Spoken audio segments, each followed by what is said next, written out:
Have you ever loved someone so deeply, only to realize they weren't in love with you, but with what you represented? What if I told you that love, as we know it, might be the biggest illusion of our lives? Schopenhauer called it biology. Jung called it projection. And in this video, we'll strip away every fairy tale you've ever believed. About women, about desire, about yourself, not to make you bitter, but to make you free. 1. Illusion or instinct. What love really is. Jacob's story. Jacob was 29, a soft-spoken painter living in Austin, Texas. He wasn't wealthy or famous, but he believed in something pure. Something many of us are taught from childhood. The idea of soulmates. He met Rachel at a gallery opening. She was sharp, ambitious, radiant. For 2 years, they built a life around shared dreams, late-night talks about art, coffee on the porch, plans for a future that felt almost inevitable. But one day, Rachel told him she had met someone else, a man with a clearer career path, more drive, more ambition.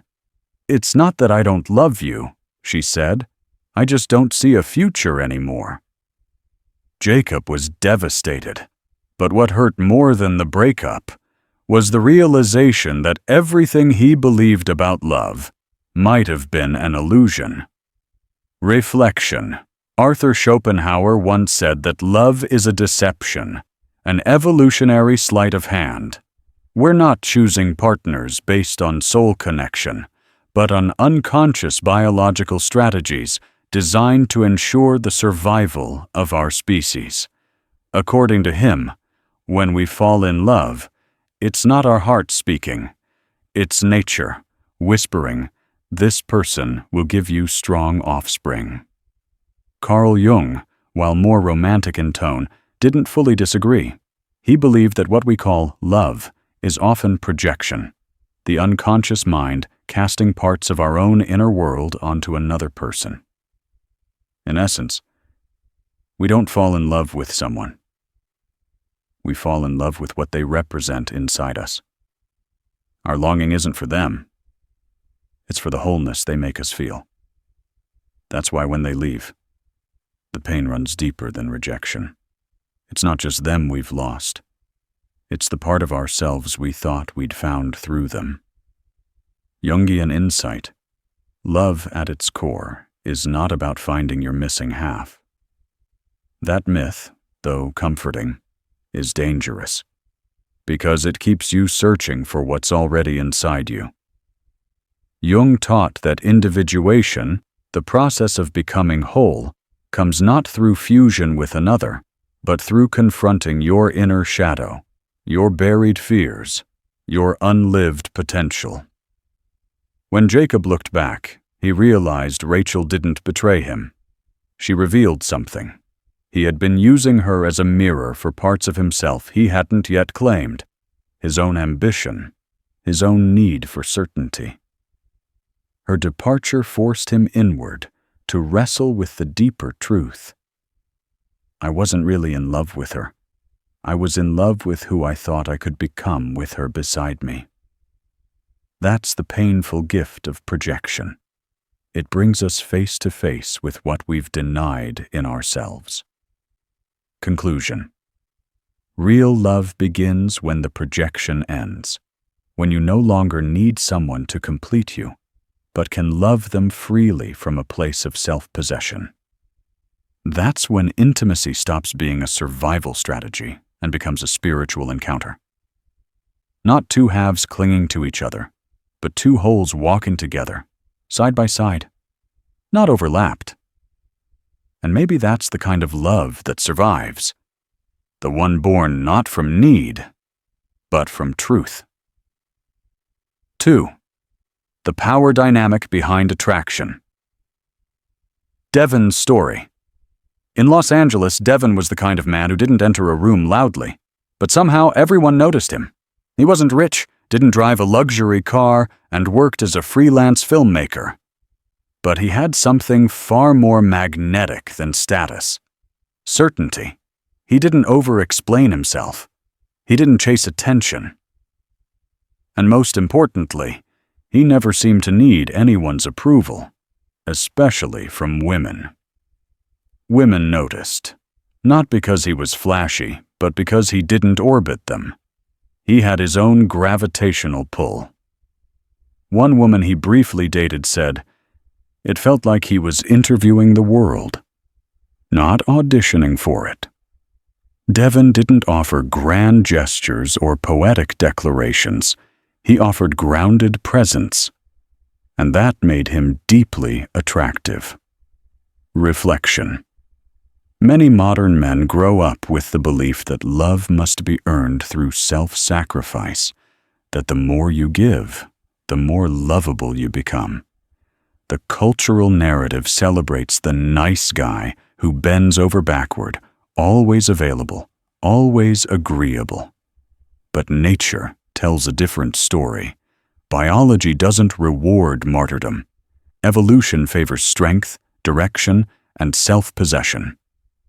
Women, guided by instincts formed across millennia, often seek not the most accommodating man, but the most centered one, the man who moves with purpose, who has his own axis. Sacrifice may seem noble, but when it comes from a place of insecurity or emotional dependence, it doesn't inspire love. It breeds resentment, or worse, invisibility. Jungian insight. Carl Jung spoke of the animus, the inner masculine image within every woman. This archetypal energy longs to merge with something real, something worthy. In a sense, every woman is not just seeking a man, but seeking the embodied version of her inner masculine projection.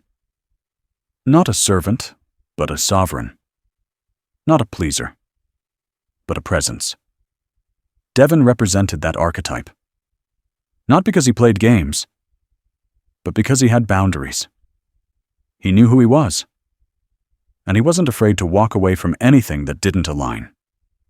That's the kind of strength that resonates at a symbolic level. It awakens the deeper feminine, not just the surface attraction. Conclusion. Attraction is not a moral exchange. It's an energetic one. Kindness is essential, but without strength, it becomes weightless. What draws others to you is not how much you give up, but how much you own yourself. In the end, love rooted in self-abandonment will always collapse. Love that arises from a solid self can endure. Devon wasn't admired because he gave everything.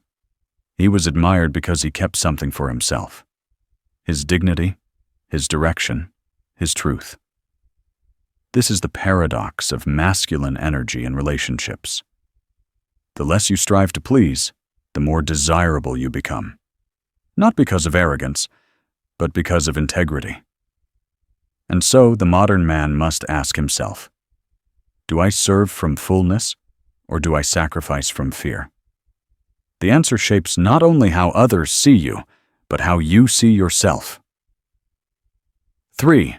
Conditional love and evolutionary strategy. Melissa's story.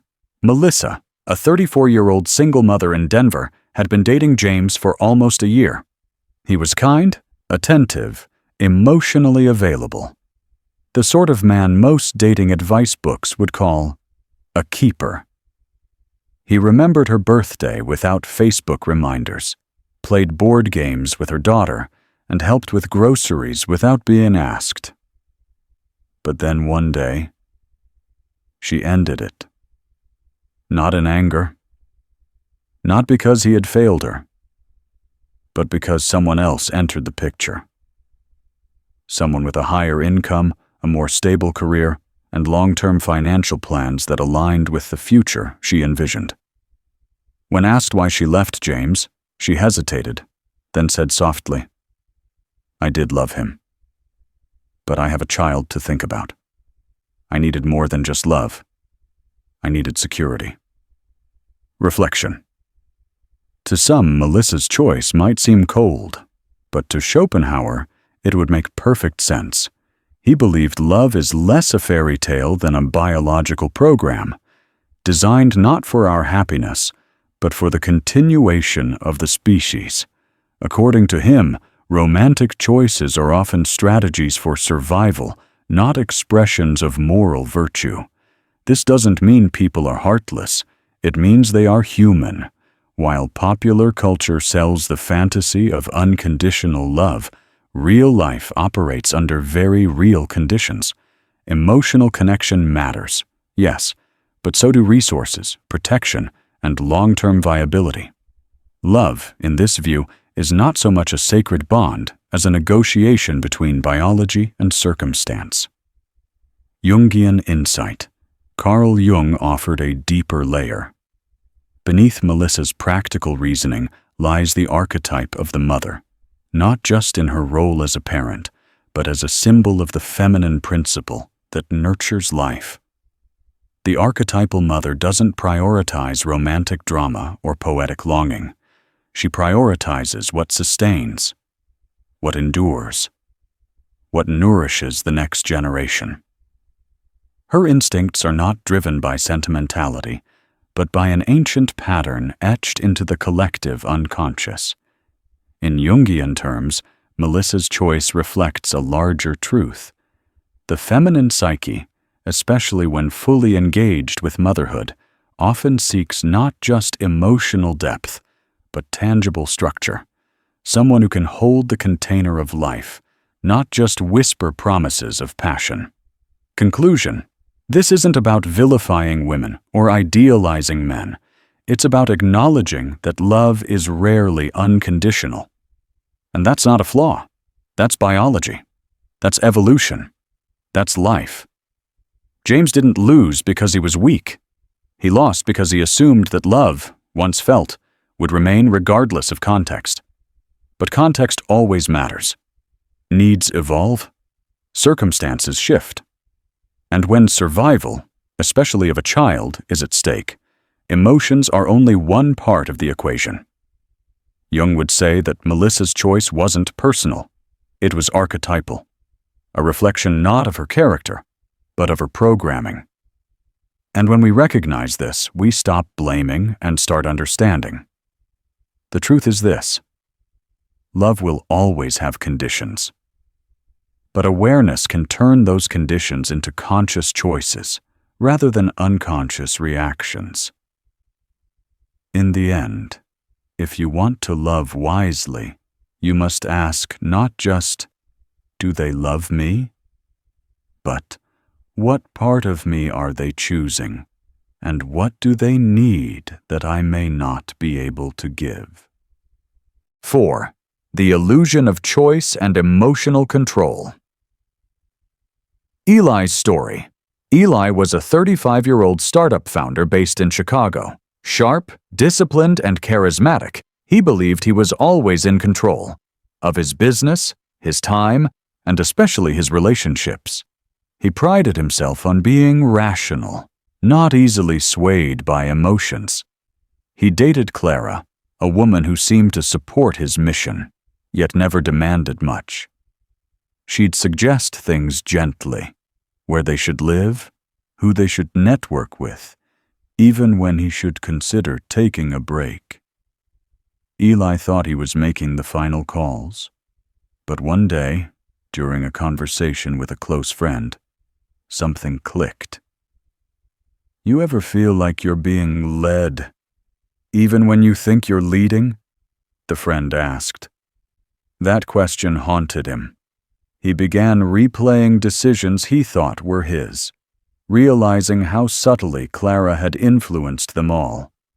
Not out of manipulation, but through emotional suggestion and calibrated silence. It wasn't malicious, it was masterful. Reflection. Many men believe they're in the driver's seat until they realize they've been navigating someone else's map. The illusion of choice is one of the most powerful psychological phenomena in relationships. When someone can make you feel like a decision is yours, their influence becomes invisible, but no less real. Schopenhauer said that what we believe to be free will, is often just the visible surface of hidden impulses. In love, this becomes more complicated. Women, especially those attuned to relational dynamics, may use emotional intelligence to shape outcomes, often without uttering a direct command. They don't push, they guide. This is not necessarily manipulation in a malicious sense. It's a kind of relational craftsmanship, an ancient survival strategy perfected over generations, often outside conscious awareness. Jungian insight. Jung might say this dynamic reveals a split in the masculine psyche. Eli, like many men, was operating from the persona, his public face, the achiever, the rational thinker. But beneath that lay the anima, his inner feminine principle, often underdeveloped, often unconscious. When a man hasn't made peace with his anima, he becomes susceptible to projection. He gives power to women not just because of love, but because she embodies something within him that he hasn't yet integrated. The woman becomes not just a partner, but a portal into his own unconscious. The illusion of control begins to fade when a man starts to notice the patterns, not just in her behavior, but in his responses. Why did he say yes? Why did he change course? Why did he ignore his instincts? Conclusion. Real strength doesn't come from dominance. It comes from self-awareness. When a man understands how he's being moved, emotionally, psychologically, he begins to reclaim agency. That doesn't mean resisting every influence. It means choosing consciously, from a grounded center, rather than reacting unconsciously to emotional cues. Clara didn't deceive Eli. She revealed something he needed to see, his emotional blind spots, and in doing so, gave him a gift. Not a control, but of consciousness. Love, when unconscious, is a dance of shadows. But when both partners know the steps and the source of each movement, then it becomes art. 5. Real happiness comes from within, not her acceptance. Marcus's story. Marcus was a 42-year-old veteran living in Detroit. After serving 2 tours overseas, he returned home with more than just physical scars. He carried emotional ones too. In civilian life, he struggled to find meaning. Like many men, he looked for it in relationships. His last girlfriend, Talia, was smart and independent. At first, things were promising. But over time, Marcus realized something painful. He was bending over backward for her attention, planning romantic dinners, doing favors, hiding his own stress, yet nothing seemed to be enough. One night, after she criticized him for not being emotionally available, Marcus broke down in silence. The next morning, he went to the gym, not to impress anyone, but to reclaim himself. That day marked a shift. He stopped trying to earn someone's love and started trying to remember his own worth. Reflection. So many modern men fall into the same trap, searching for happiness in a woman's approval. They imagine that once they're loved, accepted, desired, then they'll feel complete. But this pursuit, though romantic in theory, is a recipe for self-destruction. When a man links his sense of identity to another person's validation, he gives away the core of his power. He becomes emotionally dependent, measuring his worth by her moods, her texts, her praise or silence. Schopenhauer would argue that such dependency reveals not love, but instinct. The desperate need to secure mating value, driven by deep biological scripts. Jung, however, would go deeper. He would say this is a sign of a fragmented self, a man who hasn't yet individuated. Jungian insight. Carl Jung taught that the path to wholeness begins not by looking outward, but by confronting the self. The man who chases women to feel alive is avoiding his shadow, the parts of him he refuses to face. Insecurity, fear of inadequacy, emotional wounds from childhood. The woman becomes a projection screen. She doesn't just represent love, she becomes the symbol of salvation. That's a heavy burden, one no relationship can bear for long. True love cannot blossom in dependency. It grows when two whole people come together, not to complete one another, but to share the journey of becoming. Conclusion: Marcus eventually found peace, not in being chosen by Talia, but in choosing himself. He built discipline, emotional stability, financial freedom. He didn't shut out love, but he stopped needing it to survive. Real happiness isn't given, it's forged in silence, sweat, and solitude. It's built when a man stops begging to be seen and starts standing in his truth, regardless of who notices. The modern man must reclaim what society has tried to strip from him, his inner compass.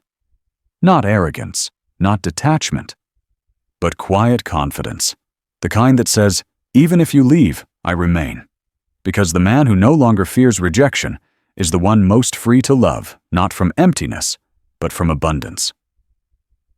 6. The paradox of desire. When you stop needing, you attract. Chris's story. Chris was 31 and living in New York City. After a difficult breakup, he felt shattered. He had done everything right. Texted good morning, bought her flowers, supported her dreams.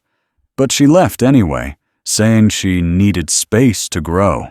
He tried to win her back, sent long messages, waited online hoping for a reply. But nothing came. Then one morning, something in Chris broke, but not in a tragic way. He stopped checking her social media. He stopped rehearsing conversations that would never happen. He deleted her number. He took all that energy and redirected it, not toward another woman, but toward rebuilding himself. He started a small business from his kitchen table. He hit the gym, not for attention, but to feel strong again.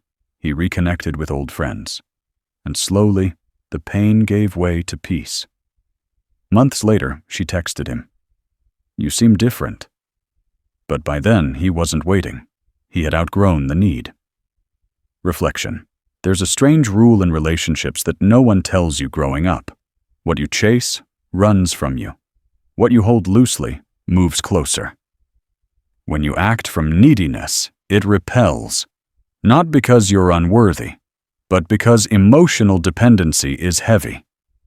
People sense when you're hoping they'll complete you, and it scares them, even if they can't explain why.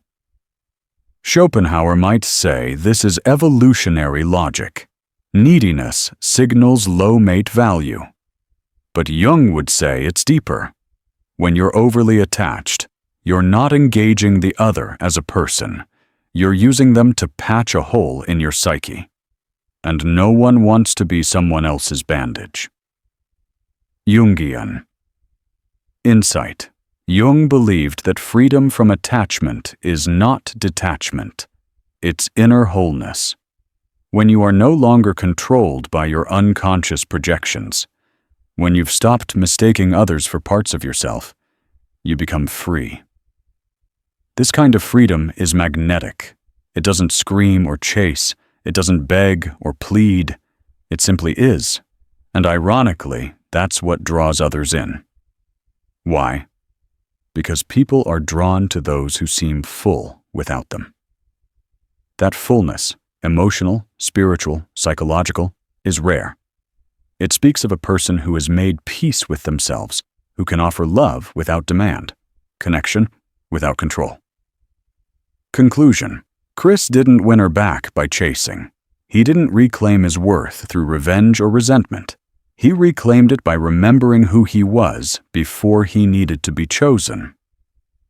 That's the paradox. When you stop needing love to feel valuable, you become the kind of person people want to love, not because you tricked them, but because you stopped trying to be someone you're not.